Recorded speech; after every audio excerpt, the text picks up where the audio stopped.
ہر قسم کی تعریف اللہ کے لیے ہے، اس کی نعمتوں پر، اس کی مہربانیوں پر تمام قسم کی حمد اسی کے لیے ہے۔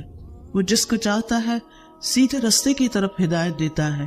میں اللہ سبحانہ و تعالیٰ کی حمد کرتی ہوں، اور وہ بہت احسان فرمانے والا، بہت نرمی کرنے والا اور نہایت رحمت فرمانے والا ہے۔ قرآن مجید میں اللہ سبحانہ و تعالیٰ کا ارشاد ہے، وَعِبَادُ الرَّحْمَنِ الَّذِينَ يَمْشُونَ عَلَى الْأَرْضِ هَوْنًا يَمْشُونَ عَلَى الْأَرْضِ هَوْنًا وَإِذَا خَاطَبَهُمُ الْجَاهِلُونَ قَالُوا سَلَامًا۔ اور رحمان کے بندے وہ ہیں، رحمان کے بندے خاص بندے جو زمین پر نرمی سے چلتے ہیں، آہستگی سے چلتے ہیں، پاؤں مار مار کے نہیں چلتے، اور جب جاہل لوگ، ناسمجھ لوگ ان سے بات کرتے ہیں، الجھتے ہیں، جھگڑتے ہیں، تو وہ کہتے ہیں سلام ہے، یعنی بحث مباحثے کو طول نہیں دیتے، جھگڑے کو بڑھاتے نہیں۔ تو یہاں رحمان کے بندوں کی پہلی صفت جو بیان ہوئی ہے وہ بڑی ہی اہم ہے۔ رحمان کے بندے دو طرح کے ہیں، ایک عام اور ایک خاص۔ عام بندوں میں ہر طرح کی مخلوق شامل ہے، نیک، بد، اچھے، برے، مسلمان، غیر مسلم، سب کے سب، وہ سب رحمان کے بندے ہیں۔ ان کل من فی السماوات والارض الا آتی الرحمن عبدا۔ آسمانوں اور زمین میں جو کوئی بھی ہے وہ رحمان کے پاس غلام بن کر آنے والا ہے، بندہ بن کے آنے والا ہے۔ اور دوسرے خاص بندے جو اللہ کے نبی، مرسلین اور اس کے ولی ہیں، جو اس کے اطاعت گزار، فرما بردار بندے ہیں، جو صرف علم حاصل نہیں کرتے بلکہ اس پر عمل بھی کرتے ہیں، اور ان کی کچھ خاص صفات ہوتی ہیں۔ وہ صفات تو کافی ساری ہیں، لیکن میں آج صرف پہلی صفت پہ بات کروں گی، اور وہ صفت ہے نرمی کی، عاجزی کی، انکساری کی، آہستگی کی۔ تو ان کے بارے میں فرمایا کہ یمشون علی الارض ہونا، یعنی اللہ اور مخلوق کے سامنے وہ بڑے پرسکون اور متواضع ہوتے ہیں، ہمبل ہوتے ہیں۔ یہ بات کیوں کی گئی؟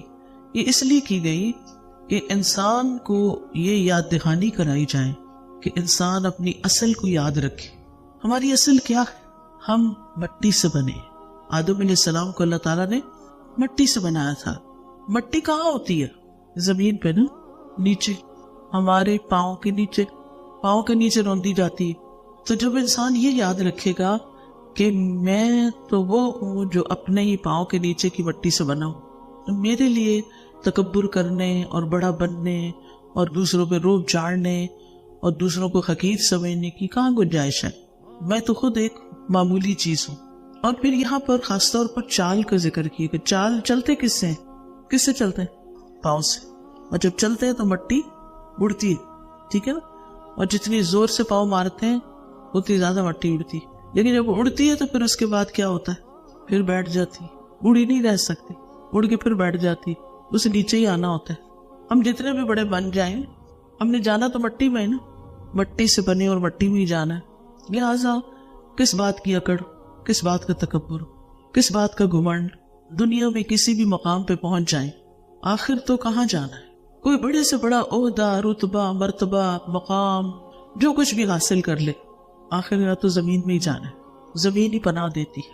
تو اس زمین پہ اکڑ کے چلنے کا پھر کیا مطلب ہے؟ جو ہماری ماں ہے اور جس کے پاس ہم نے واپس لوٹنا ہے۔ تو اللہ سبحانہ وتعالیٰ نے نرمی اختیار کرنے میں، آہستگی اور ہمبلنس اور تواضع اختیار کرنے میں چال کا ذکر کیا ہے۔ چال کے اندر نرمی، چال انسان کی شخصیت کی عکاس ہوتی ہے۔ اس کے ضمیر، اس کے دل کے اندر جو کچھ ہے وہ اس کی چال کے ذریعے باہر آ جاتا ہے۔ ہر انسان کی چال مختلف طرح کی ہوتی ہے۔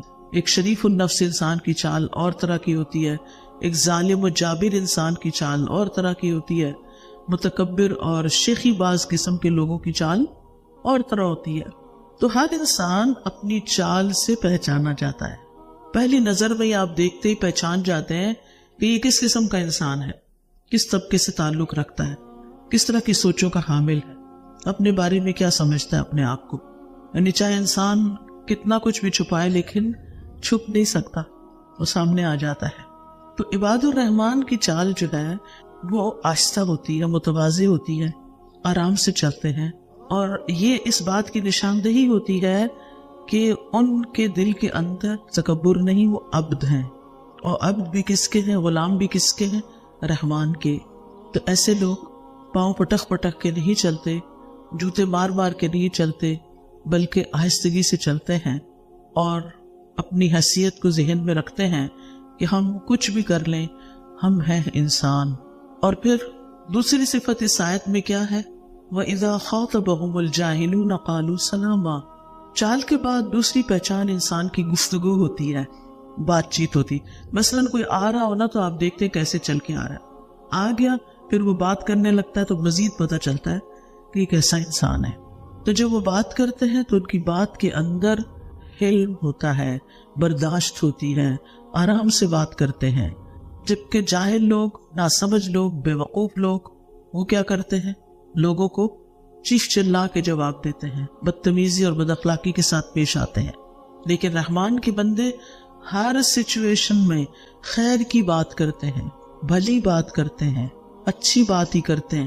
حتیٰ کہ اگر جاہل لوگ ان کے متھے لگیں یا جاہل لوگ ان کو پریشان کریں تو بھی وہ اپنا ٹیمپرامنٹ لوز نہیں کرتے، اس وقت بھی وہ آرام سے ہی بات کرتے ہیں. ہمیں اس آئینے میں اپنے آپ کو دیکھنے کی ضرورت ہے کہ ہمارا لہجہ کیسا ہوتا ہے. ایسا تو نہیں کہ بات کرتے کرتے ہم اتنے جوش میں آ جاتے ہیں چھوٹی چھوٹی باتوں پر کہ ہمارا سانس پھولنے لگتا ہے اور پھر ہمارا لہجہ جو ہے اس کے اندر ایک نخوت سی آ جاتی ہے. چلیے ہم کسی سے بھی بات کر رہے ہو، یعنی عام طور پر ہم اپنے جیسے لوگوں سے ہی بات کر رہے ہوتے ہیں، لیکن کبھی کبھی انسان کا واسطہ جاہلوں سے بھی پڑ جاتا ہے. تو یہ ایک ایکسٹریم کیس ہوتا ہے. تو جو اس ایکسٹریم کیس میں کامیاب ہو جائے، یعنی یہاں یہ نہیں کہا جب وہ لوگوں سے بات کرتے ہیں تو اچھے طریقے سے کرتے ہیں، بلکہ کیا کہا جب جاہلوں سے بات کرتے ہیں تو بھی ان کو سلام بھیج دیتے ہیں، یعنی سلامتی کے ساتھ رہتے ہیں، سلامتی کا پیغام دیتے ہیں. سلام کیا ہے؟ سلامتی کا پیغام ہے. اگر کوئی شخص جاہل سے بات کرتے ہوئے اپنا غصہ، اپنے آپ کو کنٹرول کر لیتا ہے تو پھر ایک اچھے انسان سے تو وہ اچھی طرح ہی بات کرے گا نا. یہاں یہ نہیں کہا گیا کہ جب وہ اچھے لوگوں سے بات کرتے ہیں تو بہت اچھے ہوتے ہیں، اس میں تو انسان کا کوئی کمال نہیں. کہ اگر سامنے والا آپ سے اچھی طرح بات کر رہا ہے تو آپ اچھے ہی ہوں گے. لیکن آپ دیکھیے کہ بعض اوقات سامنے والا اچھا ہوتا ہے لیکن ہم اچھے نہیں ہوتے، ہمارا اخلاق بگڑا ہوا ہوتا ہے. تو اچھا کون ہے کہ جب سامنے والا اچھا نہ ہو پھر بھی اچھے ہوں. تو رحمان کے بندے رسول اللہ صلی اللہ علیہ وسلم کے اسوہ حسنہ کی پیروی کرتے ہیں، اس کو اپنے لیے بہترین نمونہ سمجھتے ہیں. آپ کی باتوں میں نرمی تھی، آہستگی تھی، بات اس طرح کرتے تھے کہ دوسرا آسانی سے سمجھ جاتا تھا، اور جتنا بھی کوئی دوسرا جہالت برت رہا ہوتا تھا اس کی جہالت آپ کی بردباری میں اضافہ کرتی تھی. یعنی ایسا ہوتا ہے نا کہ بے وقوف لوگ جب آپ کو پریشان کرنا چاہتے ہیں اور آپ نہیں ہوتے تو وہ اس کے بعد مزید بے وقوفی کرتے ہیں، مزید بے وقوفی کرتے ہیں. وہ ٹیسٹ کر رہے ہوتے ہیں کہ بھلا آپ کیا کرتے ہیں، کیا آپ بھی اسی زبان میں جواب دیتے ہیں یا نہیں. تو قالوا سلاما، یعنی بحث مباحثہ ترک کر دیتے ہیں، جھگڑے کو طول نہیں دیتے، بحث چھوڑ دیتے ہیں. یعنی عباد الرحمن اہل جہالت سے الجھتے نہیں. اب یہ اہل جہالت آپ کے گھر میں بھی ہو سکتے ہیں اور باہر بھی جہاں آپ کا کوئی کام ہو وہاں بھی ہو سکتے ہیں. وہ کوئی رکشہ ڈرائیور بھی ہو سکتا ہے، وہ کوئی دکاندار بھی ہو سکتا ہے، کہیں بھی کوئی ہو سکتا ہے. لیکن آپ کو یہ نہیں دیکھنا کہ دوسرے کیا کر رہے ہیں، آپ کو یہ دیکھنا کہ آپ کو خود کیا کرنا ہے. یہاں آپ کا رول کیا ہے. جاہلوں کی گفتگو کا مقابلہ اچھی گفتگو کے ساتھ کرنا چاہیے. سورۃ القصص میں آتا ہے وَإِذَا سَمِعُوا اللَّغْوَ أَعْرَضُوا عَنْهُ وَقَالُوا لَنَا أَعْمَالُنَا وَلَكُمْ أَعْمَالُكُمْ سلام علیکم لا نبتغی الجاہلین. اور جب وہ کوئی لغو بات سنتے ہیں تو اس سے کنارہ کرتے ہیں اور کہتے ہیں ہمارے لیے ہمارے اعمال ہیں اور تمہارے لیے تمہارے اعمال ہیں، سلام ہے تم پر، ہم جاہلوں کو نہیں چاہتے، یعنی ہم جاہلوں سے الجھنا نہیں چاہتے. تو اس آیت سے کیا بات پتہ چل رہی ہے؟ نرمی کی فضیلت جو نیک بندوں کی چال اور گفتگو دونوں میں عیاں ہوتی ہے، دونوں سے پتہ چلتی ہے. رحمان کے بندوں کے اندر حلم ہوتا ہے، برداشت ہوتی ہے، احسان کا رویہ ہوتا ہے، عفو درگزر کرنا جانتے ہیں، ان کے اندر ایک ذہنی سکون ہوتا ہے. پھر یہ کہ حلم اپنانا بلند اخلاق کا درجہ ہے، اور احمق لوگوں کے مرتبے پر نیچے اترنا کم عقل لوگوں کی ایک قسم ہے۔ علی ابن ابی طالب رضی اللہ عنہ کہتے ہیں کہ جاہل 6 عادات کی وجہ سے پہچانا جاتا ہے، جاہل 6 عادتوں کی وجہ سے پہچانا جاتا ہے۔ اب اپنے آپ کو دیکھیے، اب یہ نہ ڈھونڈیے اچھا بھلا کس کس کے اندر یہ باتیں ہیں، اپنے اندر دیکھنی کہ کہیں ہم تو نہیں۔ نمبر 1، وہ معمولی باتوں پہ غضبناک ہو جاتا ہے، چھوٹی چھوٹی بات پہ غصہ کر لیتا ہے، بے فائدہ باتیں کرتا ہے، بے مقصد باتیں، فضول باتیں، غیر مناسب مقام پر عطیات دیتا ہے، یعنی جو مستحق نہیں ہوتے ان کو دیتا ہے، دشمن اور دوست کی پہچان نہیں رکھتا، ہر ایک سے دوستی کر لیتا ہے، راز افشا کر دیتا ہے، یعنی اس کے دل میں کوئی بات ٹکتی نہیں، ہر بات دوسرے کو بتا دیتا ہے، اور ہر کسی پہ بھروسہ کر لیتا ہے، ہر کسی پہ ٹرسٹ کر لیتا ہے۔ یہ شخص بے وقوف ہوتا ہے، جاہل ہوتا ہے، ناسمجھ ہوتا ہے۔ آپ دیکھیں کہ ان ساری چیزوں پر قابو پانے کے لیے ایک چیز چاہیے، اور وہ ہے سیلف کنٹرول، اپنے آپ کو روک لینا، اپنے نفس کے سرکش گھوڑے کی باگ کھینچ کے رکھنا۔ جب کسی بات پہ غصہ آ رہا ہو تو اس کا نہیں، غصہ نہیں ظاہر کرنا، فضول باتوں میں پڑھنے کو دل چاہت کر نہیں، یہ بیکار کی بات کرنے کی ضرورت نہیں ہے۔ یعنی جب آپ کے دل میں کوئی بات کرنے کو آئے نا تو سوچا کریں کوئی ضرورت ہے اس کی، کیا اس کے بغیر گزارا ہو سکتا؟ اگر ہو سکتا ہے تو جانے دیں اس کو، لیٹ اٹ گو، کوئی ضرورت نہیں ہے اس کو چھیڑنے کی۔ اور پھر فضول خرچ بھی وہی لوگ ہوتے ہیں جن کو اپنے نفس پہ کنٹرول نہیں ہوتا۔ بس جس طرح کسی کو کرتے ہوئے دیکھا، کسی نے کوئی خاص کپڑا پہنا ہوا ہے ویسا کپڑا پہن لیا، کسی نے خاص بیگ اٹھایا ہوا ہے جا کے ویسا بیگ خرید لیا، چاہے 10 بیگ اندر الماری میں رکھے ہوئے ایک اور خرید لیا۔ یعنی مال جیسی قیمتی چیز کو جہاں خرچ کرنا چاہیے، جہاں سے 700 گنا زیادہ فائدہ ہوتا ہو اللہ کے راستے میں دینے سے، وہاں خرچ کرنے کی بجائے بیکار دنیا کی چیزوں پر خرچ کرتے رہنا، برانڈز کے نام پر زیادہ پیسے خرچ کر کے، زیادہ پیسے لٹا کے اپنا رہن سہن یا کپڑے یا جوتے یا چھوٹی چھوٹی چیزیں ان پر زیادہ مال خرچ کر دینا۔ یعنی وہ صدقات جو ہمیں بیماریوں سے نجات دلاتے ہیں، وہ صدقات جو ہماری موت کو آسان کریں گے، وہ صدقات جو ہماری قبر کو روشن کریں گے، وہ صدقات جو پل صراط پہ روشنی کا باعث بنیں گے، وہ صدقات جو آخرت میں حساب کی آسانی کریں گے، وہ صدقات جو ہمارے لیے قیامت کے دن سایہ بنیں گے، کیونکہ مومن کا صدقہ قیامت کے دن اس کے لیے سایہ ہوگا۔ وہ صدقات چھوڑ کر وہاں مال خرچ کرنے کی بجائے دنیا میں ہی سب کچھ لٹا دینا، صرف اپنی عیش و عشرت، کیونکہ کوئی مقصد نہیں ہے نا، یہ آخرت بھولی ہوئی ہے نا، غافل ہے نا۔ ان لوگوں کو چھوڑ کر جو ہمیں اللہ کی یاد دلاتے ہیں، ان چیزوں کو چھوڑ کر جو ہمیں اللہ کی یاد دلاتے ہیں، ان چیزوں میں پڑ جانا، ان محفلوں میں شریک ہونے لگ جانا کہ جو ہمیں اللہ سے دور کرتے ہیں، یہ ناسمجھی اور حماقت نہیں تو کیا ہے؟ تو ہم سب کو اپنا محاسبہ کرتے رہنا چاہیے کہ جو کچھ میں کر رہی ہوں یہ مجھے کہاں فائدہ دے گا، چاہے وہ بات ہو، چاہے وہ مال کا خرچ کرنا ہو، چاہے وہ کسی سے دوستی کرنی ہو، چاہے وہ کسی پہ ٹرسٹ کرنا ہو، ہر چیز سوچ سمجھ کر کرنا۔ اب آپ دیکھیے کہ جس شخص کے اندر سیلف کنٹرول ہوتا ہے نا، وہ اپنی آواز اونچی نہیں کرتا، اس کو چیخنے چلانے کی ضرورت نہیں ہوتی، اور جس کو سیلف کنٹرول نہیں، چھوٹی سی کسی نے بات کی چیخ کے جواب۔ 2 طرح کی مائیں ہوتی ہیں، ایک وہ جو ہر بات کے جواب میں چیختی چلاتی، اور کبھی بچوں سے آرام سے بات ہی نہیں کرتی، بچوں بیچاروں کو سمجھ ہی نہیں آتی کہ ماں چاہتی کیا ہے، ہر وقت ہی غصے پر رہتی ہے۔ پھر وہ دیکھتے ہیں اس کے دوست کی ماں تو ایسی نہیں، پھر وہ اپنی ماں سے نفرت کرتا ہے اور دوست کی ماں سے محبت کرتا ہے۔ بعض اوقات ایسا ہوتا ہے نا، شادی کے بعد انسان دیکھتا ہے کہ میری ماں تو اور طرح تھی، ساس میری بہت اچھی ہے، یہ بہت محبت کرتی ہے۔ اب کیا ہوتا ہے، اب وہ بچہ جو ہے وہ ساس سے زیادہ محبت کرنے لگتا ہے، اب ماں کو اور جیلسی ہونے لگتی ہے، وہ اور زیادہ ڈانٹ ڈپٹ کرتی ہے، وہ اور زیادہ فرسٹریشن کا شکار ہوتی ہے کہ تم بہت بے وفا ہو۔ بات بے وفائی کی نہیں ہے، بات یہ ہے کہ محبت دینے سے ملتی ہے۔ یاد رکھیے، محبت ارن کی جاتی ہے، ایسے مفت میں نہیں ملتی۔ جو بھی ہمارے ریلیشنز ہوتے ہیں ان کے ساتھ جب ہم احسان کا برتاؤ کرتے ہیں، اپنی طرف سے اچھا کرتے ہیں، تو جواب میں بھی محبت ملتی۔ کہتے ہیں نا کہ اگر پھر بھی محبت نہ ملے تو کیا کرو، ڈوز بڑھا دو اور زیادہ محبت کرو۔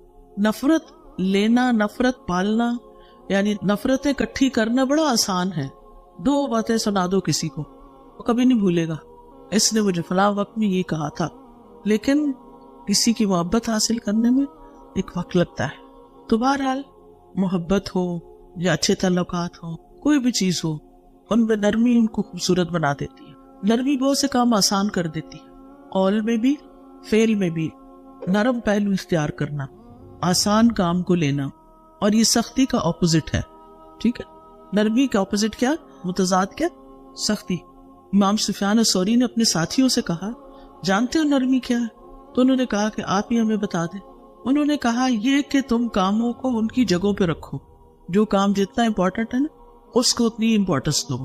سختی کو اس کی جگہ پر، نرمی کو اس کی جگہ پر، تلوار کو اس کی جگہ پر، کوڑے کو اس کی جگہ پر. یہ نرمی ہے. چھری کو اپنی جگہ، کینچی کو اپنی جگہ، سختی کو اپنی جگہ، نرمی کو اپنی جگہ. ہر جگہ نرمی بھی نہیں چلتی اور ہر جگہ سختی بھی نہیں چاہیے ہوتی. ہر چیز اپنی جگہ پر ہی اچھی لگتی. ٹھیک ہے، نرمی جو ہے وہ اللہ تعالیٰ کی بھی صفت ہے.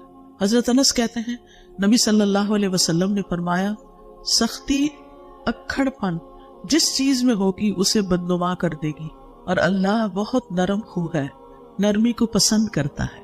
اللہ سبحانہ تعالیٰ نرمی کو پسند کرتا ہے. نبی صلی اللہ علیہ وسلم کی صفت بھی ہے. اللہ تعالیٰ فرماتے ہیں فَبِمَا رَحْمَةٍ مِّنَ اللَّهِ لِنْتَ لَهُمْ وَلَوْ كُنْتَ فَظًّا غَلِيظَ الْقَلْبِ لَانفَضُّوا مِنْ حَوْلِكَ. بس اللہ کی طرف سے بڑی رحمت ہی کی وجہ سے آپ ان کے لیے نرم ہو گئے ہیں، اور اگر آپ بدخلق سخت دل ہوتے تو یقیناً یہ آپ کے ارد گرد سے منتشر ہو جاتے، پھر یہ آپ کے ساتھ مل کے کام نہ کرتے. نبی صلی اللہ علیہ وسلم کے بارے میں آتا ہے بالمؤمنین رؤوف الرحیم، کیا مومنوں کے ساتھ شفیق ہیں، مہربان ہیں، رحیم ہیں. انبیاء کی صفت بھی یہی تھی. حضرت یحییٰ کے بارے میں آتا ہے وَحَنَانًا مِن لَدُنَّا وَزَكَاةً، ہم نے اسے اپنی مہربانی سے نرم دل اور پاکیزہ سیرت بنایا تھا.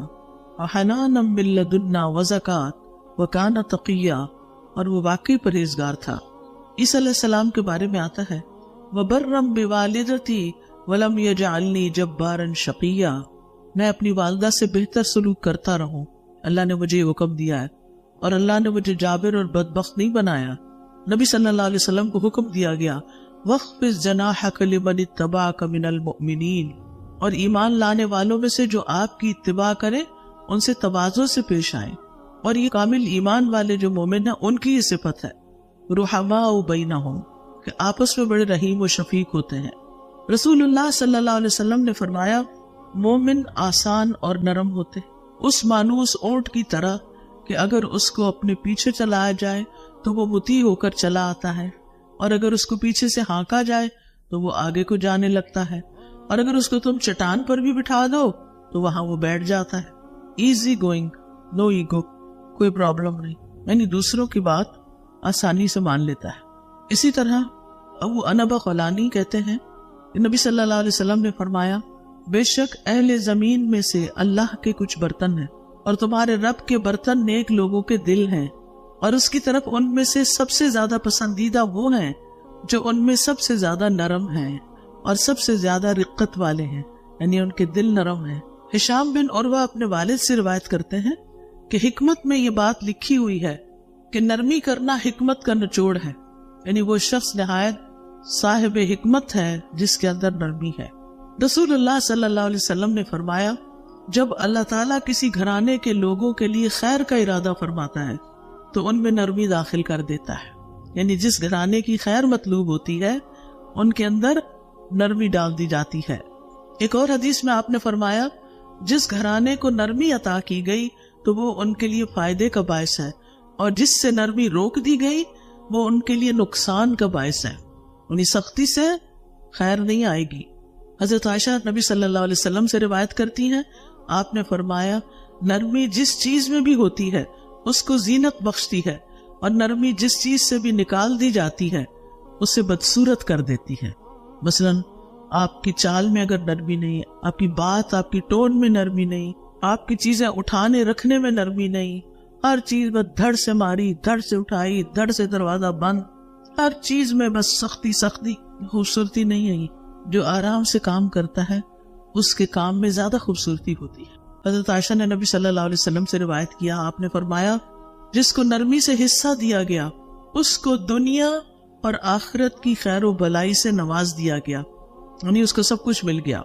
آپ نے یہ بھی فرمایا کہ نرمی کا مظاہرہ کرو، تمہارے ساتھ بھی نرمی کی جائے گی۔ مثلا بچہ بہت اونچا اونچا رو رہا ہے، آپ اس سے اونچی آواز مت کریں، آپ آہستہ آہستہ بولیں کیا ہوا تھا، کیا بتاؤ مجھے، تو آہستہ سے اس کی بھی آواز ٹون ڈاؤن ہو جائے، نیچے آ جائے گی۔ اور اگر آپ چیخ کر بولیں گے تو معاملہ بگڑ سکتا ہے، ہو سکتا ہے پہلے وہ رو رہا ہے اور اب آپ کو دب بھی مار دے، کیونکہ ایسے کیسز ملتے ہیں نا کہ بچے ماں باپ کے ساتھ بدتمیزی شروع کر دیتے ہیں۔ یہ اس صورت میں ہوتا ہے جب آپ ان کے ساتھ نرمی اختیار نہیں کرتے۔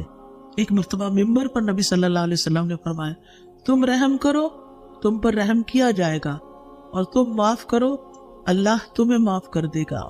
نبی صلی اللہ علیہ وسلم نے فرمایا 3 قسم کے لوگ جنتی ہیں، وہ رحم دل شخص جو ہر قرابت دار اور مسلمان کے لیے نرم دل ہو، یعنی یہ نرمی صرف چند لوگوں کے لیے نہیں، سب کے لیے، سب کے لیے۔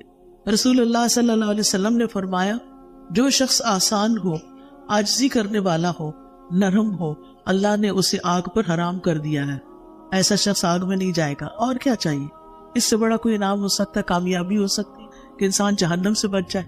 پھر دل کا سخت ہونا بدبختی کی علامت ہے، ناکام اور نامراد انسان کی علامت ہے، جس کے دل میں انسانیت کے لیے کوئی رحم نہ ہو، پھر جہنمی شخص کی علامت ہے۔ نبی صلی اللہ علیہ وسلم نے فرمایا کیا میں تمہیں اہل جہنم کی خبر نہ دوں؟ وہ سخت مزاج، بدخو اور تکبر کرنے والا۔ وہ کون ہے؟ سخت مزاج، بدخو اور تکبر کرنے والا۔ اب آپ دیکھیں کہ نرمی کی کچھ اقسام ہیں۔ ایک ہے دل کی نرمی، دل میں نرمی کا ہونا۔ اس کی علامت کیا ہے؟ قرآن سن کر آپ کا دل بہہ جائے، آپ کی آنکھوں میں آنسو آ جائے، قرآن آپ کے دل پر اثر کرنے لگے، اس سے آپ کا دل اور نرم ہو جائے۔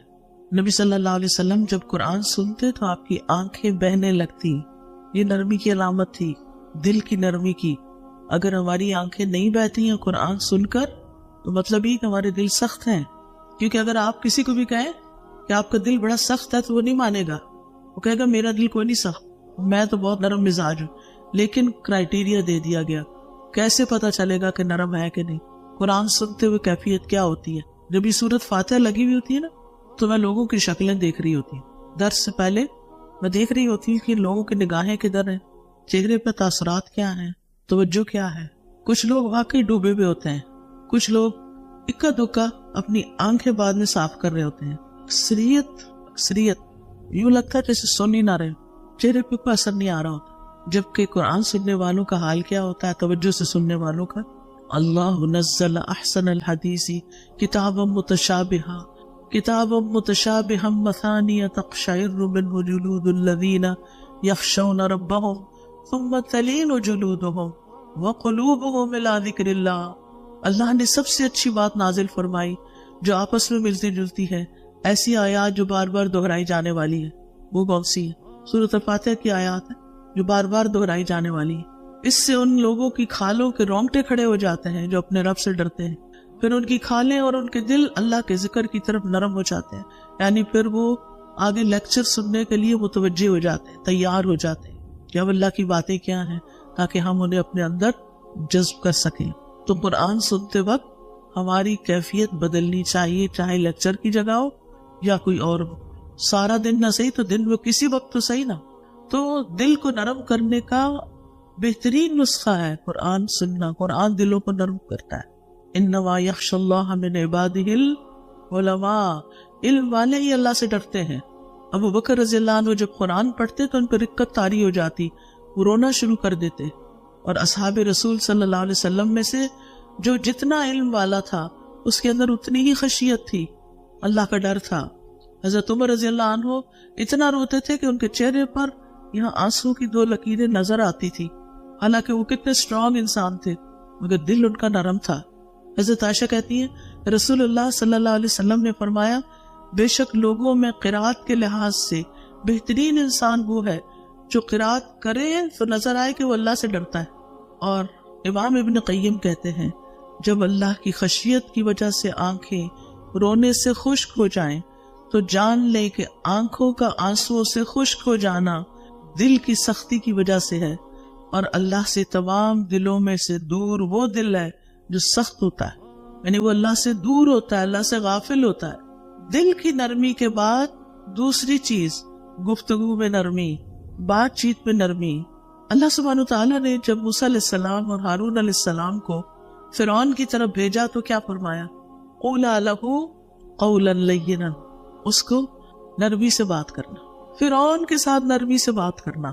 ہم تو بس یہ جملہ بول کے تو اپنی مرضی کرتے ہیں، لاتوں کے باتوں سے نہیں مانتے، ان کے ساتھ سختی کرنی پڑتی ہے، یہ سختی سے ہی مانتے ہیں، جبکہ ہم نے نرمی آزمائی نہیں ہوتی، طریقہ ہی نہیں آتا نرمی کرنی کیسے ہے، کرتے جو نہیں، کیا پتا ہو۔ پھر نبی صلی اللہ علیہ وسلم نے فرمایا الکلمۃ اللیینۃ صدقہ، نرم بات صدقہ ہے، آرام سے کسی سے بات کرنا بھی صدقہ ہے۔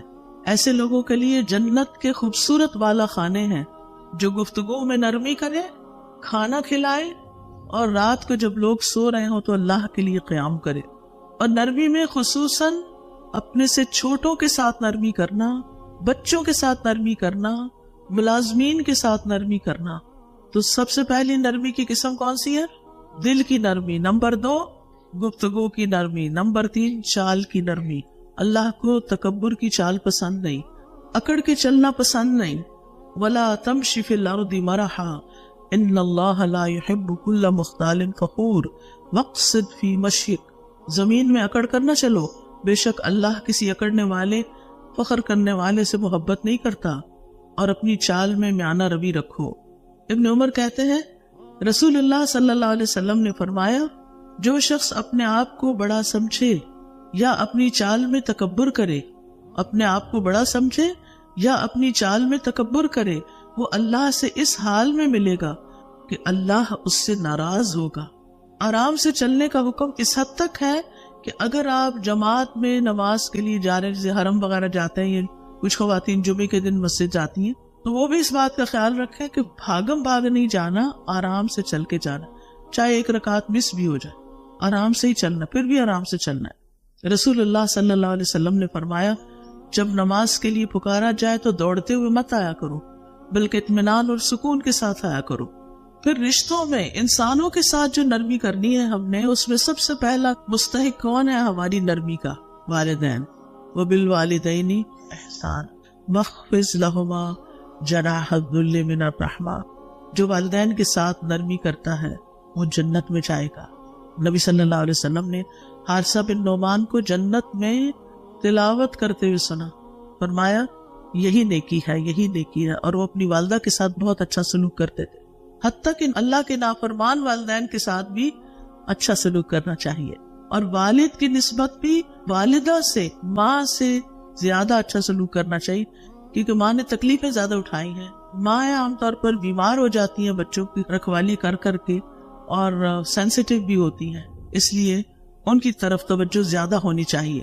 پھر والدین کو رلانے سے باز رکھنا چاہیے، کبھی ایسا نہ ہو کہ آپ کی وجہ سے ماں باپ روئیں، یہ نہیں ہونا چاہیے۔ اچھا، ایک تو یہ کہ ہماری بدتمیزی اور بد اخلاقی سے ہو سکتا ہے، دوسری ایک وجہ کہ ہم اگر بہت زیادہ اپنے مسئلے مسائل ان کو سناتے ہیں نا، اور وہ ہماری وجہ سے دکھی ہو جاتے ہیں، اور ہم ان کو رلا رہے ہیں، ہر روز کوئی نیا مسئلہ، ہر روز کوئی نیا مسئلہ، تو یہ بھی ٹھیک نہیں ہے۔ پھر اسی طرح اپنے سارے گھر والوں سے نرمی، چاہے والد ہوں، شوہر ہوں، سب کے ساتھ اچھا سلوک، بچے ہوں، بہن بھائی ہوں، رشتہ دار ہوں، یعنی آپ جب گھر پہ ہو تو ان کے اوپر خوف نہ طاری ہو، بلکہ آپ کی کمپنی میں وہ ریلیکس ہو، آپ ان کی بات سن لیں، آپ ان کی فرمائش پوری کر دیں، آپ گھر کے کام کاج میں ان کے ساتھ مدد کر دیں، اور پھر ان کو اپریشیٹ کریں۔ اگر آپ گھر جاتی امی نے کھانا پکایا ہوا ہے اور آپ کی پسند کا نہیں، کیا کریں گی؟ آج میں کھانا نہیں کھا رہی، ان کے دل پہ کیا گزرے گی؟ نہیں بھی پسند پھر بھی کچھ نہ کچھ لے لے، اگر نہیں بھی لینا تو تبصرہ مت کرے۔ اور گھر کے بچوں کے ساتھ خاص طور پر نرمی، بچوں کے ساتھ، اولاد کے ساتھ خصوصی شفقت، اپنے بچے ہوں یا بہن بھائیوں کے بچے ہوں یا اپنے بہن بھائی ہوں چھوٹے، تو ان سے محبت کرنا، ان کا خیال رکھنا، اور ان کے لاڈ اٹھانا، ان کو پٹکنا نہیں، ان کو مارنا نہیں، ان کو ڈانٹنا نہیں، ان کے رخسار پہ ہاتھ پھیرنا، ان کو کس کرنا۔ نبی صلی اللہ علیہ وسلم بچوں کے ساتھ یہ سلوک کیا کرتے تھے۔ اولاد کے باہمی جھگڑوں پر انہیں نرمی سے سکھانا، آپس میں کمپیریزن نہیں کرنا، اولاد میں تفرقہ نہیں کرنا، کل مجھے کسی نے ایک ویڈیو بھیجی جس میں ایک اسکول میں ایک نوجوان بچی نے خودکشی کی ہے اور وہ خط لکھ کر گئی ہے. وہ خط بھی سوشل میڈیا پر ہے جس میں وہ کہتی ہے کہ میری والدہ میری بہن کو مجھ سے زیادہ چاہتی, وہ مجھ سے محبت نہیں کرتی. اور اس نے کہا کہ اسکول یونیفارم میں ہے, اوپر گئی چھت پہ اور وہاں سے سب بچوں کے سامنے نیچے گری, وہی ختم. ینگ بچی, شاید 8ویں کلاس کی تھی یا کچھ ایسے. آپ سوچئے کہ چھوٹے بچوں کے اندر بھی کتنی فرسٹریشن ہو جاتی ہے, کتنا غصہ اور کتنا غم بھر جاتا ہے جب ماں باپ ایسی ناسمجھی کرتے ہیں. چاہے آپ کا دل کسی ایک بچے کی طرف زیادہ بھی ہو مگر دوسرے بچوں کو محسوس نہ ہونے دیں. پھر اسی طرح بچوں کے سر پہ ہاتھ پھیرنا, ان کے گال کو چھونا, ان کو دعائیں دینا, اگر وہ غلط کام کرے تو پیار سے ان کو روکنا, ان کو ادب سکھانا. پھر لوگوں کے ساتھ کسی کے ساتھ بھی آپ کا معاملہ تو آرام سے بات کرنا, جھگڑے والا طریقہ نہیں اختیار کرنا. ہر ایک کے ساتھ نرمی, ہر ایک کے ساتھ اچھے اخلاق سے بات, بڑوں کی عزت اور بڑوں کا احترام, چاہے وہ عمر میں آپ سے بڑے ہیں یا رتبے میں آپ سے بڑے ہیں. پھر کمزور لوگوں کا خیال رکھنا, لوگوں کے ساتھ آسانی سے بات کرنا, لین دین میں نرمی کرنا. رسول اللہ صلی اللہ علیہ وسلم نے فرمایا, اللہ نے پہلے لوگوں میں سے ایک شخص کو صرف اس لیے بخش دیا کہ جب وہ خریدتا تو نرمی کرتا, جب بیچتا تو نرمی کرتا, جب ادائیگی کرتا تو نرمی کرتا, جب تقاضا کرتا تو نرمی کرتا. اس بنا پر اس کی بخشش ہو گئی کہ اس کے سارے معاملے میں نرمی ہے.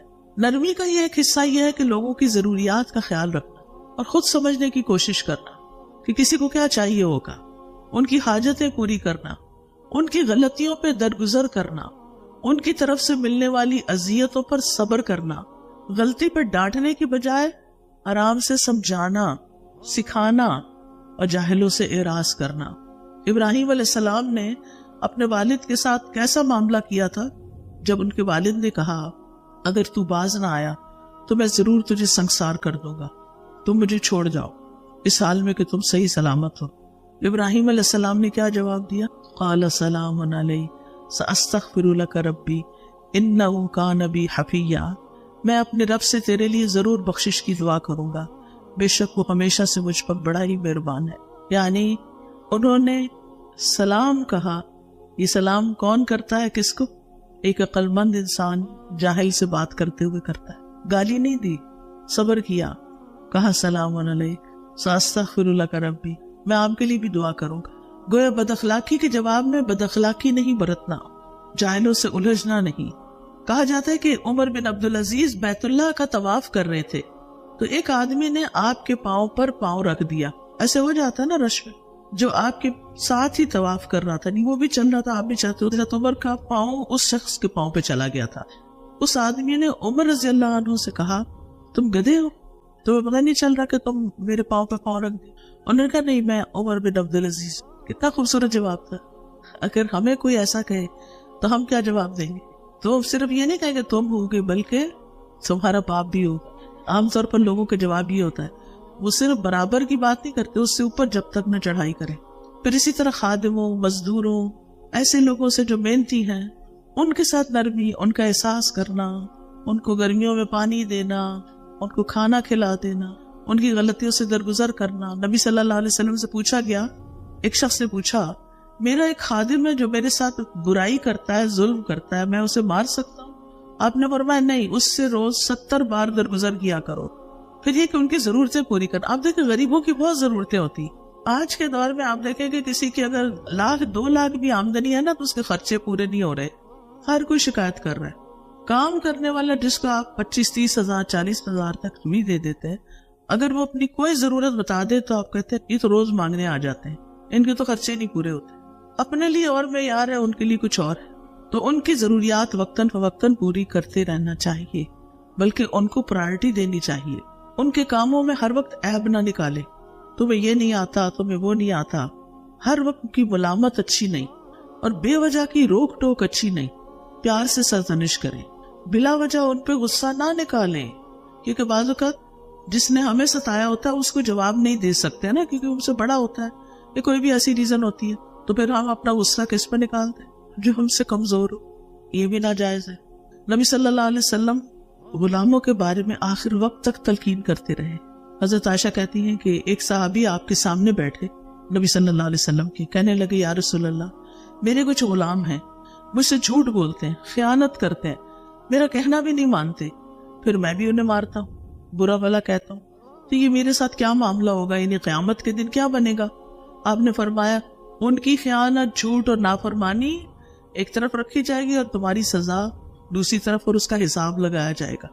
اگر تمہاری سزا ان کے جرائم سے کم ہوئی تو وہ تمہارے حق میں بہتر ہوگی، اور اگر تمہاری سزا ان کے گناہوں کے برابر نکلی تو معاملہ برابر سرابر ہو جائے گا، تمہارے حق میں نہ تمہارے خلاف۔ اور اگر سزا تمہاری ان کے گناہوں سے زیادہ ہو گئی تو اس ایکسٹرا سزا کا بدلہ تم سے قیامت کے دن لیا جائے گا، ایسے نہیں چھوڑ دیا جائے، پھر پکڑے جاؤ گے۔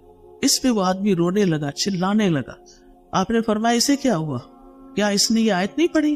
اور قیامت کے دن ہم انصاف کی ترازو قائم کریں گے، انصاف ہوگا قیامت کے دن، اللہ اکبر۔ لہذا کسی پر کسی قسم کا ظلم نہیں ہوگا، اور وہ رائے کے دانے کے برابر بھی ہو تو ہم اسے لے آئیں گے اور ہم حساب کرنے کے لیے کافی ہیں۔ رائے کے دانے برابر بھی کسی پہ ظلم کیا تو بدلہ چکانا ہوگا، ایسے نہیں چھوٹ جائیں گے۔ پھر جانوروں کے ساتھ نرمی، بلی کے ساتھ، بلی پال لی، طوطا پال لیا، مچھلی پال لی اور پھر بھول گئے، دھوپ میں ہے، چھاؤں میں ہے، کھانا ہے نہیں ہے، تو اس لیے اول تو میں تو اس کے سخت خلاف ہوں کہ گھروں میں آپ اس طرح کی چیزیں رکھیں، پرندوں کو اڑنے دیں، قید کر کے نہ رکھیں، اللہ ہمیں بھی قید سے بچائے دنیا اور آخرت کی۔ تو اب اگر آپ کا دل نہیں کرتا کہ کوئی آپ کو ایک کمرے میں بند کر دے تو آپ پرندوں کو کیوں ایک پنجرے میں بند کر کے رکھتے ہیں؟ ان کا بھی اڑنے کو دل کرتا، خاص طور پہ جب ان کے باہر پرندے اڑ رہے ہوتے ہیں، ان کو دیکھ کے وہ ان کا کیا دل کرتا ہوگا۔ پھر اسی طرح جو جانور گھر کے ہیں نا، وہ زیادہ سے زیادہ بلی وغیرہ ہے، وہ مانوس ہو جاتی ہے، کھاتی پیتی ہے، سوتی ہے، آپ کے آگے پیچھے ہوتی ہے، اپنی مرضی سے رہتی ہے، دروازہ بھی کھلا ہو تو نہیں جاتی، یا گائے بھینس بکری وغیرہ ہوتے ہیں جو آپ نے ضرورت کے لیے رکھے ہو۔ لیکن اس طرح کے پالتو طوطے اور اس طرح کی چیزیں جو ہے نا، یہ نقصان دہ ہیں، کچھ خاص طور پر اگر ان کا خیال نہ رکھا جائے۔ پھر اسی طرح ایک دفعہ آپ صلی اللہ علیہ وسلم ایک اونٹ کے پاس سے گزرے تو اس کا پیٹ بھوک کی وجہ سے پیٹ سے لگ چکا تھا۔ آپ نے فرمایا ان بے زبانوں کے معاملے میں اللہ سے ڈرو، ان پر مناسب بوجھ سوار کرو اور انہیں کھلاؤ پلاؤ، ان کو صاف ستھرا بھی رکھنا چاہیے، نہلانا دھلانا بھی چاہیے، زیادہ بوجھ نہیں ڈالنا چاہیے، مشقت والے کام نہیں لینے چاہیے، ان کو کرسی بنا کے نہیں بیٹھنا چاہیے، سخت ہاتھ نہیں لگانے چاہیے، لمبے ناخنوں کے ساتھ دودھ نہیں دھونا چاہیے کہ ان کو چبھے نہ، ذبح کرتے وقت بھی ان کے جذبات کا خیال رکھنا چاہیے، باندھ کر نہیں مارنا چاہیے۔ ہشام کہتے ہیں میں انس رضی اللہ عنہ کے ساتھ تھا اور ان کے ساتھ کہیں گیا تو دیکھا کہ کچھ نوجوان یا لڑکے ایک مرغی کو گاڑ کے اس پر نشانے لگا رہے ہیں، تو حضرت انس نے ان کو حدیث سنائی کہ رسول اللہ صلی اللہ علیہ وسلم نے جانوروں کو باندھ کر قتل کرنے سے منع فرمایا ہے۔ تو بہرحال یہ تھی چند باتیں نرمی کے حوالے سے۔ چلے دعا کر لیتے ہیں۔ سبحان اللہ والحمد للہ ولا الہ الا اللہ واللہ اکبر ولا حول ولا قوة الا باللہ العلی العظیم۔ اللہم صل علی محمد وعلی آل محمد کما صلیت علی ابراہیم وعلی آل ابراہیم انک حمید مجید۔ اللہم بارک علی محمد وعلی آل محمد کما بارکت علی ابراہیم وعلی آل ابراہیم انک حمید مجید۔ ربنا آتنا فی الدنیا حسنۃ وفی الآخرۃ حسنۃ وقنا عذاب النار۔ اللہم اہدنی لأحسن الاخلاق لا یہدی لأحسنها الا انت واصرف عنی سیئها لا یصرف عنی سیئها الا انت۔ اے اللہ ہمیں اچھے اخلاق کی ہدایت عطا فرما، تیرے سوا کوئی اچھے اخلاق کی ہدایت نہیں دے سکتا، اور برے اخلاق مجھ سے دور کر دے، تیرے سوا کوئی ہم سے برے اخلاق دور کرنے والا نہیں۔ اللہم اغفر لی ذنوبی و خطایایا، اللہم انعشنی واجبرنی واہدنی لصالح الاعمال واجبرنی واہدنی لصالح الاعمال والاخلاق فإنہ لا یہدی لصالحها ولا یصرف سیئها الا انت۔ اے اللہ ہمارے گناہوں اور ہماری خطاؤں کو معاف فرما دے، اے اللہ ہمیں صحت اور تندرستی عطا فرما، ہماری کمیاں پوری کر دے، نیک اعمال اور اخلاق کی طرف ہماری رہنمائی فرما دے، کیونکہ ان کی نیکی کی طرف رہنمائی کرنے والا اور ان کی برائی کو دور کرنے والا تیرے سوا کوئی نہیں۔ اللہم انی اعوذ بک من منکرات الاخلاق والاعمال والاہواء اے اللہ میں تجھ سے برے اخلاق، برے اعمال اور بری خواہشات سے پناہ مانگتا ہوں۔ اللہم احسنت خلقی فحسن خلقی، اے اللہ تو نے ہماری صورت اچھی بنائی، ہماری سیرت بھی بہت اچھی کر دے۔ ربنا آتنا فی الدنیا حسنۃ وفی الآخرۃ حسنۃ وقنا عذاب النار۔ یا اللہ جتنی بہنیں آئی ہیں ان کا آنا قبول فرما، جو سنا ہے اس پر عمل کی توفیق عطا فرما۔ یا اللہ اس نرمی کو ہمارے اخلاق اور مزاج کا حصہ بنا دے، ہمیں اس بات کو سمجھنے کی توفیق دے کہ نرمی سے کام آسان ہو جاتے ہیں، نرمی سے انسان اپنے مقصد کو پا لیتا ہے، اور سختی انسان کو بدگواں بنا دیتی ہے۔ لہذا تو ہمیں سختی سے پناہ میں رکھ۔ یا اللہ جو کچھ ہم نے سنا ہے یہ ہمارے حق میں حجت ہو، ہمارے خلاف حجت نہ ہو۔ یا اللہ تو ہمیں معاف کر دے۔ یا اللہ ہمارے بچوں کو ہدایت دے۔ یا اللہ ہمارے والدین پر رحمت فرما۔ اللہ سب آنے والوں کے دلوں میں جو دعائیں انہیں پورا کر دے، اور ان کے جو مسائل ہیں ان کو حل فرما دے، اور جنہوں نے اس مجلس کا انتظام کیا انہیں اس کی بہترین جزا دے۔ ربنا تقبل منا انک انت السمیع العلیم وتب علینا انک انت التواب الرحیم، وصلی اللہ تعالی علی خیر خلقہ محمد وعلی آلہ واصحابہ واہل بیتہ اجمعین برحمتک یا ارحم الراحمین۔